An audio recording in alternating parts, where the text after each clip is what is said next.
Welcome to another edition of Teaching Restored. We get to teach about how to teach the gospel of Jesus Christ. One of our favorite things. I'm Kevin Jones. And I'm Julie Hilliard. And I am going to take us on a little bit of a repeat because I want to reiterate a skill that we have discussed in the past, and I want to do it in a slightly different way because I feel like it is probably the number one mistake that I see made, that I feel myself wanting to make, that I think really is a struggle for most people when it comes to teaching. And so what I want to start with is a question, Kevin. Very good. What do you think is the primary reason for the shift in the way that we're being taught to teach from kind of a more instructional model to more of a facilitated discussion? What do you think is the primary motivator behind that? Thinking back to past episodes, because I think those are a gateway to a more effective gateway to conversion than. Okay. So yeah. Then what? Then what we've been doing in the past, just the rote, the sage on the stage saying how much we know and you should learn this too. Right. So you think that it is a more effective means to conversion, like it's Correct. going to be more effective than that. But why? Like, how? Why? How? Yeah. Like, why is that more effective than somebody saying something really magical that touches your heart? I think for me, it has to do with an experience. So when we are involved in experiences, it gets to us into our hearts more than if we just sit back and watch and listen. So okay. I think that having an experience and being part of that experience, I mean, watching a good football or basketball game is a good experience. Right. Being a part of that and being part of the team, and that it takes it to a whole nother level. And I think it's the same way with teaching as well. Right. Okay. So being involved in the process. So when you were saying that, I almost heard you saying that in a way, what we're doing is we're creating an experience together. And if it is a discussion, then you are part of the creation of that experience. Agreed. Right? Okay. I love that. Just by way of example, there's this Bible study group that I go to, and I love it. Like, it's so fun, with a bunch of women of a different faith. And they are some of the best women that I've ever met. Like, they're exemplary and their hearts are so in the right place. It's just been really uplifting to me and really inspiring. It was interesting though, because I'm very accustomed now to this kind of facilitated type of discussion. And when I started going to this Bible study group, we were studying the book of Genesis, and there was a woman that they would show a video of for the first 40 minutes. And we would listen to this woman talk, and she was talking to an audience, but there was zero interaction. It was only the woman talking. Sure. And it was interesting because as she would talk, sometimes I'd be like, that didn't sound right to me. That didn't feel right to me. Or that kind of made me like, that was a little off-putting. Or go ahead. But you couldn't say it. I couldn't say it. You couldn't say anything about that. Yeah. And I was sitting there and I was thinking, I know this woman's like really educated, and I'm sure that she spent tons of time in preparation, but everything that came out of her mouth was left to my interpretation, and I could write a story about it. And therefore, I'll be honest, by the end of this, I didn't really like her very well. Like, I don't even know her. I've never met her. And what I loved though, was that when that was done, they would have a table leader that would facilitate a discussion amongst all of us. And there was nothing like super profound that came out of that. There was no, nugget of historical wisdom that was dropped on all of us, this masterful insight. But I felt something for these women. Mm, as we would sit and have this dialogue about what we had just, I mean, she was this woman that I don't like very well, was the springboard for this discussion. So maybe sure. she's wonderful. Good. The point that I'm making is that I felt zero connection to her, and I feel Mm, profoundly connected to this group of women. gotcha. So, one of the things that I feel is an intention behind this style is that we're intended to better connect with each other. So, why do you think that would even be important in our desire, like our collective desire to be disciples of Jesus Christ? What role does connection play in that? So this is something I'm learning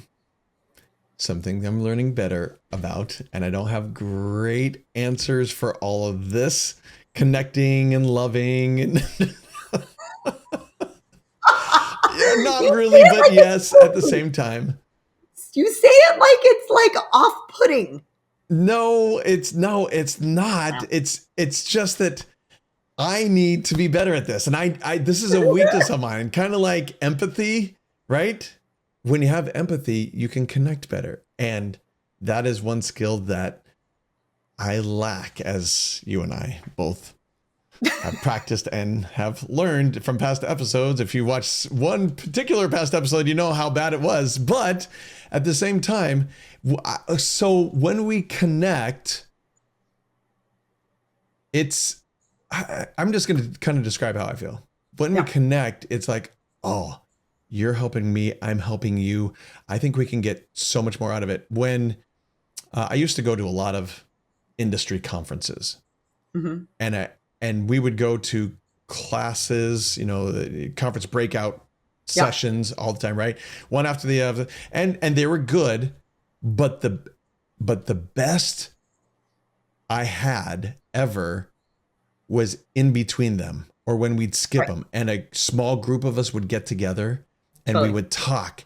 Those would be much more valuable than what I learned from some conference breakout session. And I Right. love those because it's like learning on steroids in a way, because you're presenting one thing and then I present something else and we all build, and then we iterate and build off each other, and we collectively create something that is a lot better than just one person saying something. Um, Oh, you're describing synergy. oh, something like that. Yeah. So you're saying that what can happen is that we can collectively rise, like that all ships Yes. rise, basically, when Right. you have an experience like that with other people. Why can't you have those experiences in isolation? Why can't you have an experience like that with just you and the spirit? Like, what's the difference between that? I mean, you obviously need both, but like, Hmm. why? Because I'm stuck in my thoughts. I'm stuck in the way I see things, my paradigm, the way I see things, and it's hard to be knocked out of that. Yeah. Or I find a lot of times that when I'm trying to build, for example, when I'm trying to build a business, if I just listen to that industry's collective wisdom, that takes me only so far. But if I Right. listen to things that are completely unrelated, I'll realize, oh, there's a connection there. And oh, I could use that in here that maybe no one's ever thought of before, or I've never thought of using that completely unrelated thing in my thing now. And so it's like getting ideas that are third level and bringing it in. And so on a tactical level, that's what I'm thinking. Right. Well, and I love what you're thinking. I think that part of what you're trying to describe is that we aren't necessarily going to hold ourselves accountable for expanding our thinking, but really Mm-hmm. having a bunch of people's different perspectives really helps us to broaden our mind. Right. And I think that one of the flaws of organized religion in general is that you can get into like this preaching to the choir, like-minded thinking and The not echo chamber. ever, yeah, the echo chamber. Thank you. That's the word I was looking for. You can turn it into an echo chamber. And as I was reading a little bit in Joseph Smith history about one of his concerns, you think about it, he was going to all of these different churches and everybody was like, yes, oh, welcome, we love you. And as long as you're hanging out in the echo chamber and echoing back, we're your best friend. But part of what Joseph Smith noticed is that when somebody stepped outside of the echo chamber, or when they started to push back, or when they started to think differently, that all of a sudden it got like spicy and mean and yucky. And I think that we sometimes actually even do that a little bit in the church. We do. That we get a little spicy and mean and yucky when somebody isn't echoing back what we think they should say or whatever. So as I think a little bit about like what the purpose of marriage is, that we cannot be exalted without our spouse, and whether that's here on the earth or, at another point in eternity, that relationship, I think in part is necessary because it tests you so much, because it stretches you. I think that I was single for a really long time and it was so easy. And then when I got married, I'm like, well, wait a minute. Like, I have to like adapt and consider your opinions. And like, I mean, there really is something that shapes our souls about interdependent relationships. And what we are striving for in our ward families, we call them families for a reason, in our family unit, is interdependent relationships, not codependent, not independent, but interdependent relationships. And so as I've been thinking about this a little bit, I'm like, how do we create an environment that fuels that connection rather than breaking it down? Okay. I like this. So, do you have any thoughts based on what I've said so far? Like that, I just kind of described a lot. Nope, go for it. I want to hear. Okay, awesome. So I want to really quickly read this scripture in Psalm. It's just Psalm 7, or not Psalm, Proverbs. Hold on, it's Proverbs 17:17. So scriptures. Oh, here we go. And I like this because, oh my goodness, come back here. 17:17. So a friend, this is what it says. It says, a friend loveth at all times, and a brother is born for adversity. So let me tell you the reason that I'm bringing this out. Okay. I'm interpreting this to mean, and this might be, I don't know, this might be extrapolating just a little bit from it, but I think that brotherhood and sisterhood, if you click on brother, it says brotherhood and sisterhood, is formed when you have a shared experience, when you have connection with each other.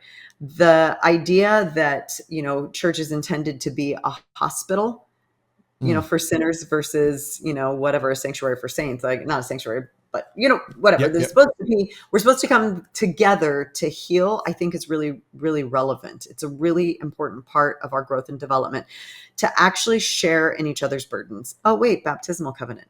Right? That we're supposed to bear one another's burdens and strengthen each other.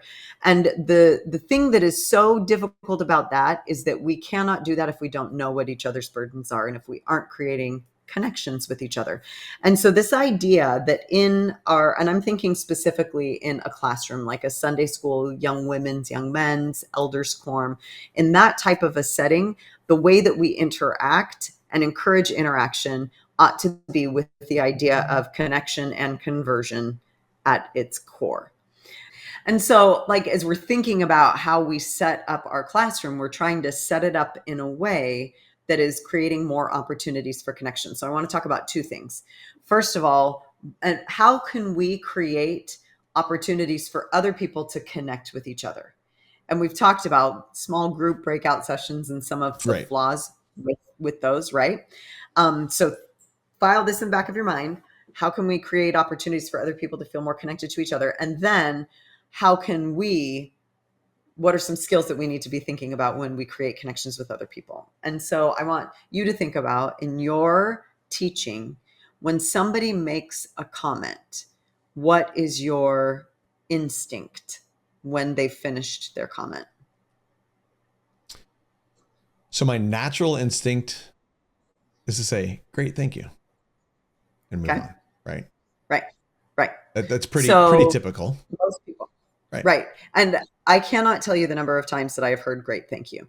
And we've actually talked about this on a previous podcast, right? Mm-hmm. And so what I want to reiterate, and like I said, this is a little bit of a reiteration, has to do with how to respond when somebody makes a comment. And then remember, because you are a facilitator, this is that second part, or that first part that I was talking about, how you can also actually, instead of you being the bridge, you can actually pass the baton to someone else to make a comment and build on what they've said.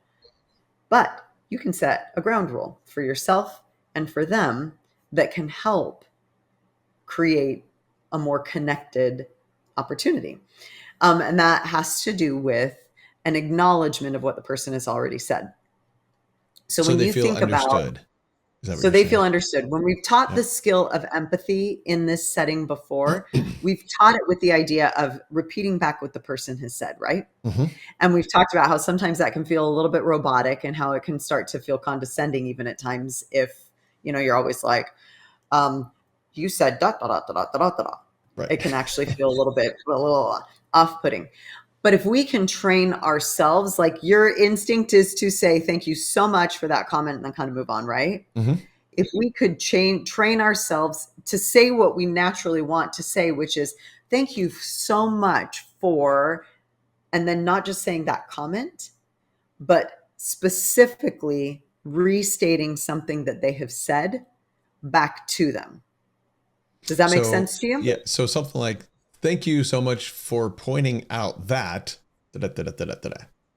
Okay. So let's practice it. Let's try it for just a second. Okay. Ask me a question.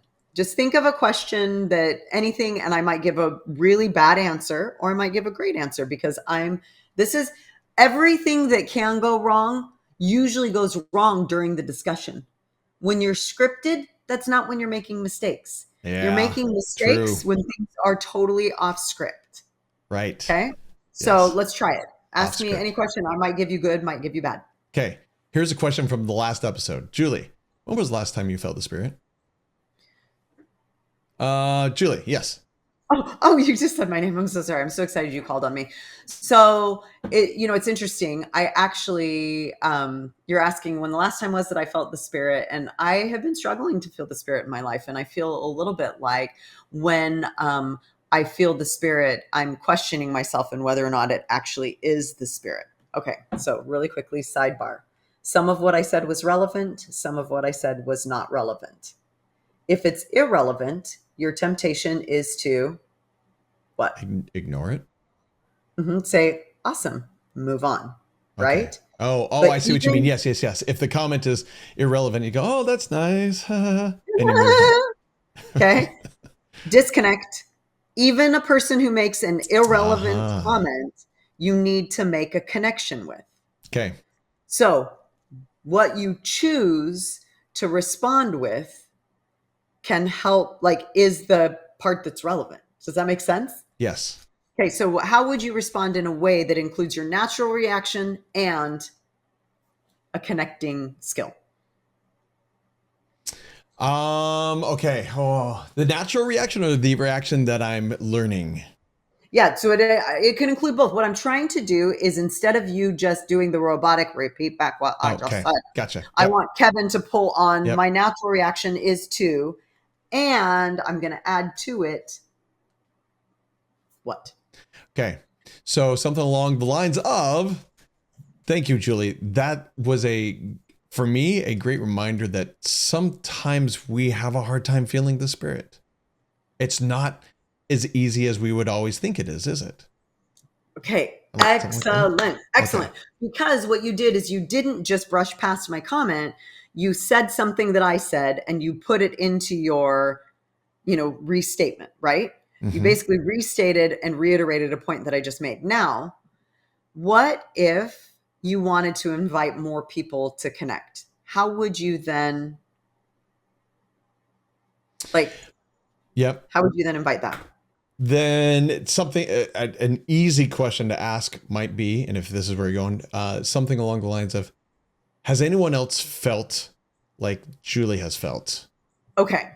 So when you hear someone express a feeling, express an emotion, share an experience, something like that, I think that sometimes our inclination as teachers is to draw on our own experience and want to be like, I Yeah, it's relate. very true. Yeah. It's super great, but your autobiography is so much less important than the autobiography of every other person sitting there. And so your goal is in your mind, how can I help other people now connect to this experience? Yeah. Yes. And so shifting and asking a question of them, is that relatable? Because maybe if you say, has anyone else ever had an experience similar to Julie's? You're poking for something specific Mm-hmm. versus, does that feel relatable? Which makes it just a little bit more Open. genetic, Yeah. right? A little Yeah. bit more. I said genetic. I meant generic. Generic. Yeah, I know. Good thing we don't have a transcription of this, Wow. or that would be way out Right? of context. But yes. Oopsies. Oopsies. But it's when, and usually you want to be a little bit more specific, but what you're trying to do is not pigeonhole people into thinking that you want a specific type of answer. Does that make sense? Sure. Okay, so I'm going to pivot from that. When you are asking questions, and we've talked about this a little bit before in the past too, you want to make sure that you're asking questions that aren't pigeonholing people into a specific answer, Okay. right? Like I was just saying. So if you asked me the question that you asked me earlier about, when was the last time you felt the spirit, or can you describe an experience recently where you felt the spirit, something Mm-hmm. like that, you're not pigeonholing people into a specific answer. But if you were to say, for example, how do we feel the spirit? People are going to be like, there's a right answer and a wrong answer to this. Right. You're So kind of when you leading them. exactly, when you're asking leading questions, people are less apt to feel connected to that versus make it real for you. When we were talking about conversion just recently, we're talking about making sure that whatever we're talking about gets connected to a specific behavior. And so the questions that you ask should reflect that. And then when somebody shares, this is how I apply it, this is how I feel connected, this is an experience I've had where I felt the spirit, don't let it end there. Ask everybody else. Is that That's great. relatable? Is that something that you Yeah. felt too? Do you feel it differently? Do you see it differently? Does that make sense? Yeah. Yeah. And I've done that, and I've seen that used. And as you say it, I'm thinking of other circumstances where I've seen that happen before. I've never thought of it as a skill. Because part of what I do is I do that, but I've never thought of it as something that I do. But now that you pointed out, I'm like, oh yeah, of course. Yeah, that's a Yeah. beautiful thing to do. Well, and I think that a lot of people don't do it, like don't know that they're doing it, and they do it naturally, which is great. That's so wonderful. But I think that part of what we're trying to do is be consciously competent. Yes. Yes. And we're trying to help bring things that we do into our consciousness so that other people are like, wow, I don't actually really do that very often. Mm-hmm. And it's going to feel a little bit more like, oh, to them. And so as we're talking about this, that was part of what I wanted to point. Hold on one second. So this is the other thing that I wanted to point out. So when you're thinking through, how can I feel more connected to that person, and how can I help other people within that classroom to also feel more connected to each other? One of the things that I feel really strongly about is being real with your own experiences and what you're sharing, and then inviting the same from other people. And when people share something that's really authentic, we've talked about before the importance of not just moving past it, not just thanking them in a sincere voice, but actually really empathizing with where they are. And I wanted to give just this little visual, because you and I were talking about it last night, of Yes. what we can do in our classroom figuratively to help hold ourselves accountable for allowing that. So when you think about teaching, you often think about yourself in this role of, I have the information, I'm going to guide the discussion, I'm going to do this. Mm-hmm. And I want to kind of flip that on its head just a teensy weensy bit with this skill. I can't remember if we've talked about this before, but I'm hoping to talk about it in a slightly different way. Okay. So this is what we would call a Native American talking stick. This is just a little sample of it.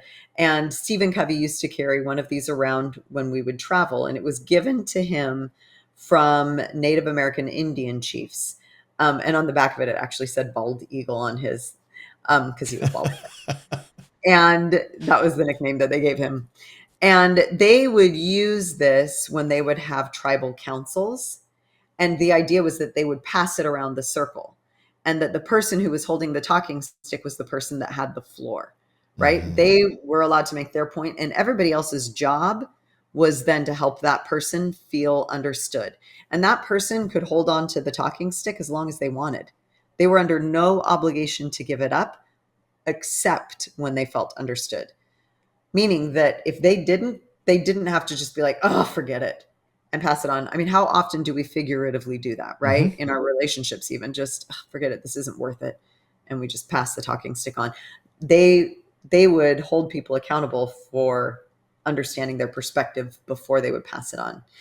And I think that what we as teachers are doing is less holding of the talking stick and more passing of the talking stick. Mm. So in our class, if we think of our job being to actually facilitate the passing of the talking stick, how would we interact differently? We might make sure I'm using the right words here, but make sure that the person who made a comment felt understood. Okay. Before we move on to the next topic. Right. So what are you going to do differently though, if you're trying to make sure they feel understood? Remember, you're probably not holding this physical object. Right. But you in your mind are holding yourself accountable for doing that. So what if they make a comment that's a little bit confusing to you? Are you just going to okay, move the talking stick along? Sometimes, yes. But not Yeah, right. with this new way of doing this. Not right? with this way. Not, okay, so not what would th- you do not like instead? this. What would you do instead? Someone makes a confusing comment. I would ask them to maybe restate what they had said or their question or whatever it was in different words, because I didn't understand. I blame it on myself that I am sorry, I didn't quite get that. Or, I wouldn't say it quite like that, but ask them to restate. Okay, so are you going to make him feel stupid? Is that going to feel uncomfortable maybe? It can be, depending on the way it's done, but hopefully I'm doing it in a way that it's not. Okay. So here's some examples, right? Yeah, right. So let's talk about an example though. If somebody says something and you're a little bit confused by it, is there anything wrong with trying to restate it? Even if you get it wrong? No. I mean, could you say something, for example, in kind of how you do a lot of times, and I love this saying, okay, what I heard you say is da da da da da da da, and just get it wrong and know you're getting it wrong, to hopefully have them maybe expand it and clear it up a bit. Yeah, no harm, no foul. So the reason that I'm bringing this up is a specific scenario is in my head. So I'll kind of describe the scenario really quickly. There is this guy that was in my institute class that I would teach who is freaking brilliant, thinks very differently than I do. He's an attorney and he looks at the world so differently than me. And it is mind-blowing to me. But oftentimes he will make a comment and I will feel dumb. Oh. And I'm sitting there going, crap. I don't even. And so I've decided that I don't care how dumb I look. I really, he is so smart. I really wanted to understand his perspective. So I, in essence, was handing him the talking stick and then saying, I'm going to hang out in discomfort land and really genuinely try to see it from your perspective. And part of what I'm figuring is that somebody else in that space might be having a little bit of a difficult time understanding it as well as Sure. I am. Yeah. And so I would say, okay, this is what I heard you say. And he would say, okay, not exactly. And he'd try and explain it a little bit different. And I'd be like, okay, the difference in that to me was da, da, da, and kind of, I mean, really break it down. And almost always I would be like, oh, okay, I finally get it. And then I would restate it in my own words. And then somebody else almost always would be like, oh, that makes so much more sense. Do you see what I'm saying? Yeah. And everybody, because I'm struggling, everybody is with me trying to help me see what this guy is saying. And so some people might chime in and say, I think he's saying more this. And I'm like, oh, okay. And we're wrestling to understand each other publicly. Right. And I think it is super, super valuable to everybody else in that space, because the minute they see you sitting in discomfort, they want to help relieve your discomfort. So they become involved and engaged in trying to help relieve your discomfort. And so the point that I would make Sure. is that never pass up an opportunity to try and see something from somebody else's perspective that confuses you, because it could be an amazing opportunity to involve the rest of the classroom in trying to wrestle with something. Does that make sense? Yeah, I love that point. It's specifically the point where if you don't understand it and you restate it back, they are vested in trying to help you understand, right? And then others are as well, and it brings everyone in. Never quite looked at it from that perspective, that they have a stake in trying to help you understand that as well. And they do. I mean, right? In a very loving way, it's, oh no, let me explain it a little bit better. And you're not making them feel stupid. You're not, Right. right? You're not like, Right. okay, that dude, that was so It over makes any everyone's sense. head. What are you saying? Yeah. I mean, come on. Right. Right. Yeah. Dig in, wrestle with it. So then here's another one. What if I have handed the talking stick to someone, right? And they've said something, could you then say, does anybody have any questions for Bob about what he just said? Like, you've restated it, you've talked about it, you said, wow, thanks, Bob. Does anybody have any questions for Bob? Like, that was so interesting to me. What did it make you think of? What questions popped into your mind? And then Bob's going, whoa, whoa.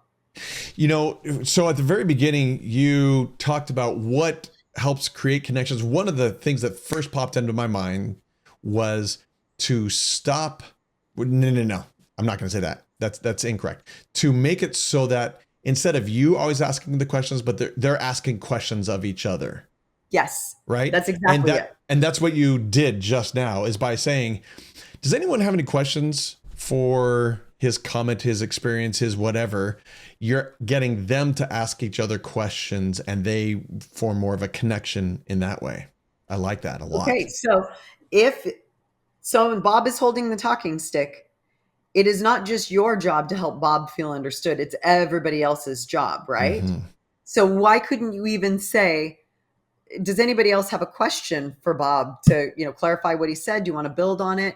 Or, hey, so, can somebody tell us what Bob just said? Oh, have them restate. Have them restate it. Yeah. That's good. If your goal, this is kind of what I'm trying to come to, and this is kind of my final point. Your goal is to stop grabbing the talking stick. So if that's the case, your goal is to get people to pass the talking stick from one person to the next. And every time you make a point, you're grabbing the talking stick. And our tendency is talking stick, and now it's mine. Talking stick, and now it's mine. So if you really want to facilitate a connecting discussion, your goal should be not to take the talking stick back in between every comment. Instead, create an opportunity for them to pass the talking stick to another member of the class. And you do that by inviting members of the class to ask a question, by inviting members of the class to restate what they think the person said, by inviting members of the class to build on what that person said, and by asking questions of the class, instead of being like, Yes, I agree. Let me take the talking stick back. I want to make my point again. No, invite somebody else to make their point.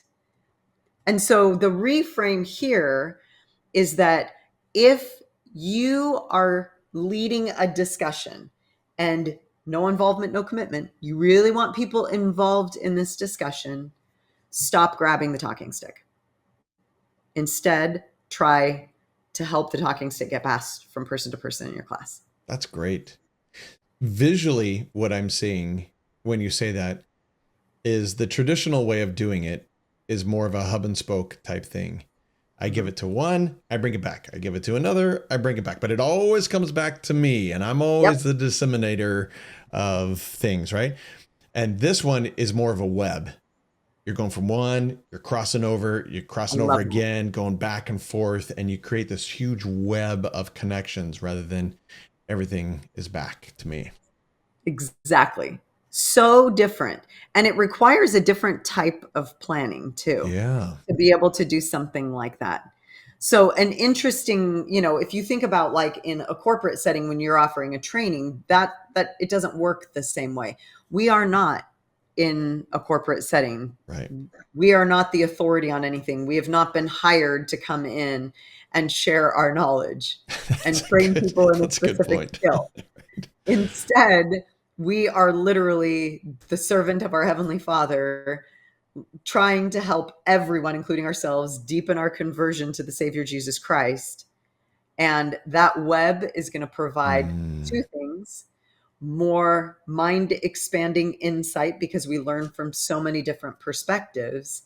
And the second thing, connections to each other.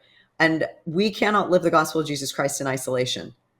And I think that part of the hardest part about it, and one of the reasons that we're asked to live it in groups, in families, in units, is because it's challenging, because it's hard. But that naturally can start to develop in us the characteristics of interdependence that we will be asked to live. Like, it is an interdependent existence when we are living in the presence of our Heavenly Father. We are not going to live an independent existence at all. And so this is kind of like a microcosm where we get to practice that in a way.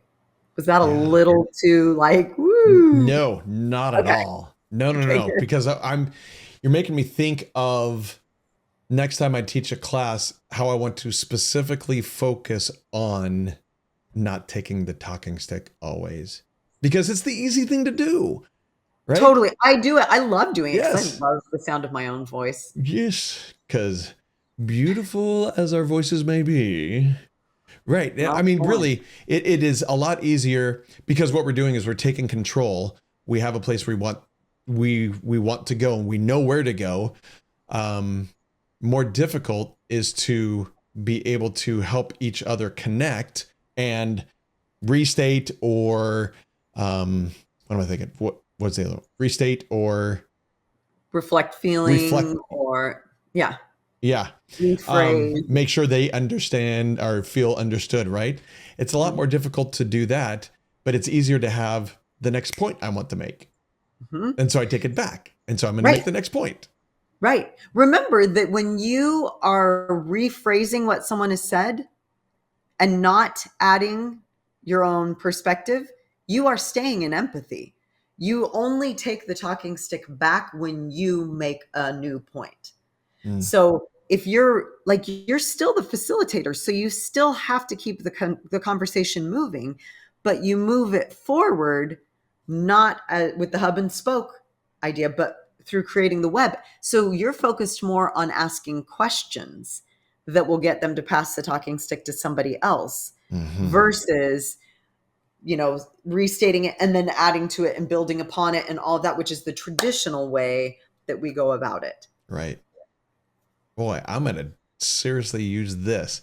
Again, I think part of what I do is this, but I've never recognized it as that before. Right. And I am so glad you pointed this out because now that I recognize it, I'm going to focus specifically on making sure I'm not always taking the talking stick back and helping them connect with each other. Yes. That's great. Yeah, it's hard for me. Like it's something that I really try to do, but to be that intentional about not Mm-hmm. taking it back is a bit of a shift for me too. Right. So we'll all kind of be experimenting with this and practicing it. Okay. All right. So go practice this, everyone, and then come back and tell us how it went. Tell us, Yeah, was it difficult to do? Did you find it awkward, or did you get used to it? Or did you suddenly realize, oh, I do this all the time. I hadn't quite thought of that before, but right. I do it in this way. And maybe you can give us ideas of how you've done it and we can learn from you. Right. We're We'd making the love that. connection and we can have, Oh, we're oh, passing the like we talking can stick. create a web here. Oh Oh, my goodness. Look oh, at that. good job. Oh, So good. wow. I'm doing it right now, I You're think. amazing. We'll see. All right. So go do that. And seriously, come back and make a comment. And we would love to use that and maybe even start the next episode or another episode soon of, remember when we talked about this? Well, someone wrote in and said, this is how they did it. And right, we're always trying to We'd build love these it. skills. Yes. We would love it.